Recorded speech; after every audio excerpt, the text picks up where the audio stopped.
அது இருந்த வரைக்கும் நான் வாழ்றதுக்கு எங்க அம்மா எவ்வளவு முக்கியம்னு எனக்கு தெரியவே இல்லை. நைட்டு 2-3 மணிக்கு வீட்டுக்கு வருவேன்.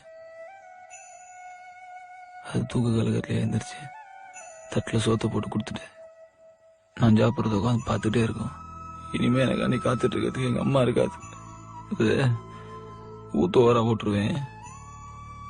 குடல் பொத்து போயிடக்கூடாதுன்றதுக்காண்டி எங்க அம்மா வாரத்துல 3 தடவை எனக்கு கீரை வச்சு கொடுத்து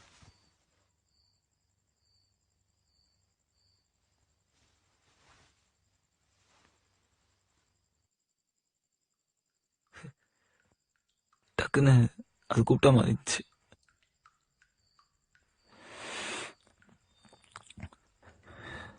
எல்லா இடத்துலயும் எங்க அம்மா இருக்கிற மாதிரியே தோணுது.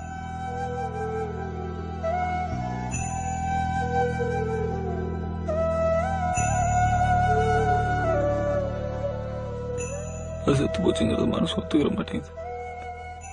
சின்ன வீட்டுல எங்க அம்மா ஞாபகம் எனக்கு எவ்வளவு இருக்கே. அவ்வளவு பெரிய வீட்டுல எங்க அம்மா என் அப்பா ஞாபகம் எவ்வளவு இருந்திருக்கும்.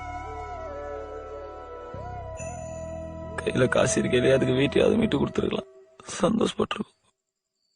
ஒரு சாயந்தரத்துக்குள்ள என் வாழ்க்கை அப்படியே தலையில மாறிடுச்சு. ஏன் எனக்கு நடந்துச்சுன்னு தெரியல. நேத்து நைட்டு அம்மாவை திட்டி அடிக்க கையெல்லாம் வாங்கிட்டேன். நான் செஞ்சதெல்லாம் தப்பு, இனிமே அப்படி செய்ய மாட்டேன், என்னைய மன்னிச்சுக்குமான்னு சொல்லணும்னு தோணுது.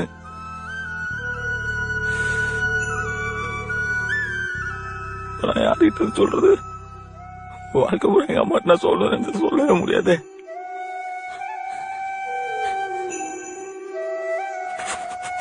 Cry, no, please.